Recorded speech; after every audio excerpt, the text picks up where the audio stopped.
ज्या व्यक्तीने आपल्याला अंधारातून काढून प्रकाशात आलेला आहे, ज्या व्यक्तीने आपल्याला जगण्याचा कानमंत्र दिलेला आहे, ज्या व्यक्तीमुळे प्रत्येक क्षण जणू काही आपल्याला आनंदाचे वाटत असतात आणि ज्या व्यक्तीचा सहवास हवा हवासा वाटत असतो, ती व्यक्ती जेव्हा आपल्यामधून अचानक निघून जाते तेव्हा आपल्याला एकटं पडल्यासारखं वाटत असते. तेव्हा प्रत्येक क्षण आपल्याला दुःखाचे वाटू लागतात. तेव्हा जणू काही आपल्या जीवनामध्ये प्रकाश नसून अंधाराचं वादळ आलेलं आहे, सावट आलेलं आहे, असं आपल्याला अनुभव येत असतो. परंतु जोपर्यंत या व्यक्तीच्या सहवासामध्ये आपण राहत असतो तोपर्यंत आपण स्वतःला कधी कधी बंदिमान करून घेत असतो. आपण स्वतःला दुसऱ्याच्या जाळ्यामध्ये जणू काही लपवून किंवा कैद करून घेत असतो. आपण स्वतः त्यातून बाहेर उतरू शकत नाही, कारण तो सहवास, तो क्षण आपल्याला त्या व्यक्ती पलीकडे दुसरं काही पाहण्यासाठी प्रोत्साहन करत नाही.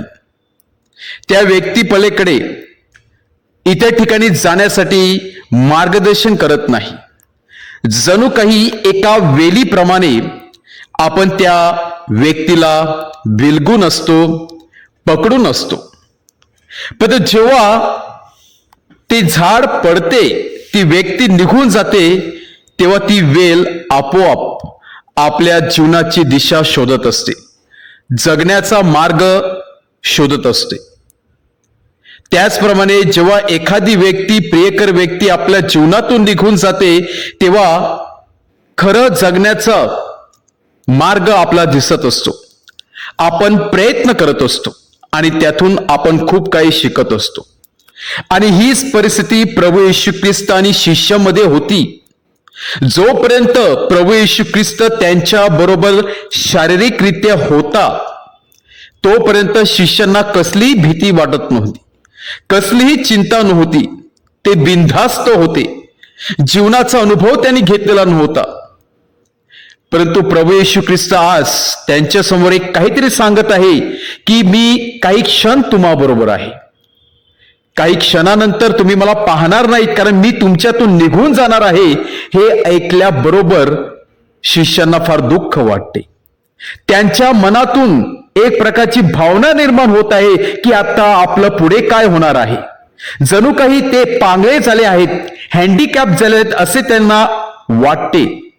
परंतु प्रभू येशू ख्रिस्त त्यांना सांगत आहे, जर मी गेलो नाही तर कैवारी येणार नाही, पवित्र आत्मा येणार नाही, जो अदृश्यपणे तुमच्या पाठीशी असणार आहे, परंतु तुम्हाला पुढे लावणार आहे, तुम्हाला खऱ्या जीवनाची दिशा दाखवणार आहे.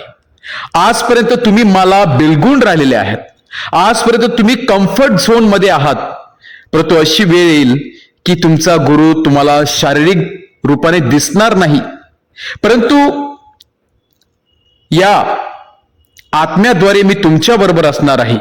परंतु तुम्हाला आता पाऊल उचलायचं आहे, तुम्हाला पुढे पुढे करायचं आहे, तुम्हाला जीवनामध्ये काहीतरी करायचं आहे. आज तुम्हाला तुमची स्वतःची दिशा शोधून काढायची आहे. असं बोलतात, you are the architect of your life. तुम्ही स्वतःच्या जीवनाचे शिल्पकार आहात. आज जणू काही प्रभू येशू ख्रिस्त सर्व शिष्यांना आवाहन करत आहे की तुम्हाला आता जीवन स्वतः घडवायचं आहे. मी सर्व काही तुम्हाला शिकवून ठेवलेलं आहे. आता मला बिलगून राहू नका, माझ्यावरती जास्त अवलंबून राहू नका. मी तुमच्या बरोबर असणार आहे. आता तुम्ही जे काही शिकलेलं आहेत, जे काही अनुभवलेले आहात, ते तुम्ही आता जगामध्ये जा आणि सांगा. थोडा वेळ शिष्यांना वाईट वाटते, थोडा वेळ शिष्यांना कठीण जाते, परंतु ते शिष्य प्रभू येशूची सुवार्ता मोठ्या आनंदाने पसरू लागतात.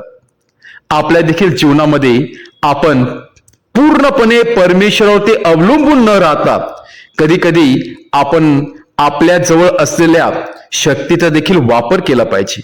परमेश्वर आपल्या बरोबर आहे, परमेश्वर कधीच सांगत नाही फक्त प्रार्थना करत राहा, बाकीचं कार्य करू नको.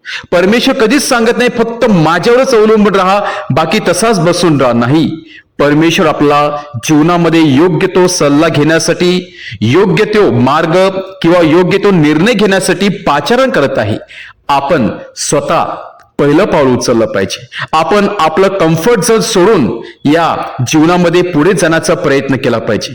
परमेश्वर जरी शारीरिकरित्या आपल्या बरोबर नाही, तरी तो आत्म्याद्वारे, कैवारीद्वारे आपल्या पाठीमागे आहे, आपल्या बरोबर आहे. आणि जेव्हा आपण पडणार, जेव्हा आपण गोंधळणार, तेव्हा परमेश्वर नक्कीच आपला मार्ग दाखवणार आहे.